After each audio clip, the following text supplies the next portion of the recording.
All right, here we are, Brown Gap at the Appalachian Trail. The AT northbound is this way, AT southbound is this way. This is my second time up here, and when I was doing some research prior to coming up here, there wasn't really a whole lot that I could find. So I just wanted to make this video to kind of provide some information, the lay of the land for anybody who might be in a similar boat that I was in, who was trying to find out more about Brown Gap. So this is the road to get to Brown Gap. I believe it's called Cold Springs something road. You can find it on Google Maps. Once you get up to Brown Gap, there's definitely some space to park up here, probably at least 3, 4, or 5 cars worth. You see a truck there, that's not mine, that's someone else. I didn't park here. I parked down at the bottom of this road here at the Harmon Den parking area. You can find it on Google Maps. I think you just type in Pisgah National Forest Harmon Den parking, and so that's one option on how to get to Brown Gap, is park down there at the Harmon Den parking, or you can just drive your car all the way up here.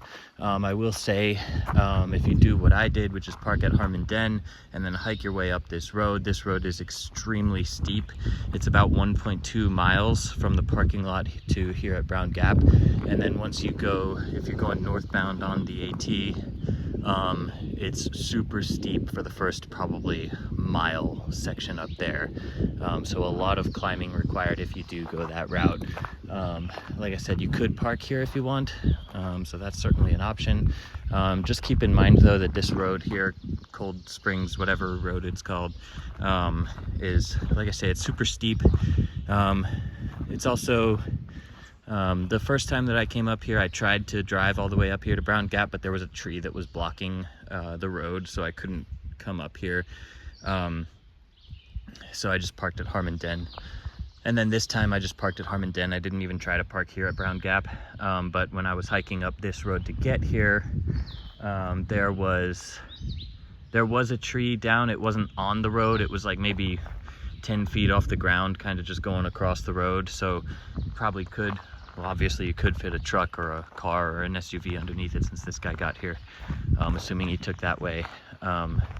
But just keep in mind, you know, trees do come down on this road, so you might want to just walk up it, but again, it's a super steep hike if you do so.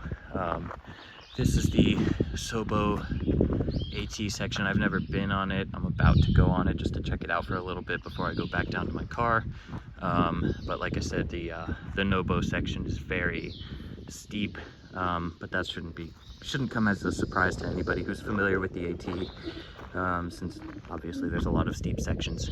Just wanted to kind of highlight this area because when I stay in Waynesville, North Carolina, which I do about once a year, this is like the closest AT access point that I'm aware of anyway to Waynesville. So if you're like I was, just looking for a little bit more information about Brown Gap, hopefully this video helped.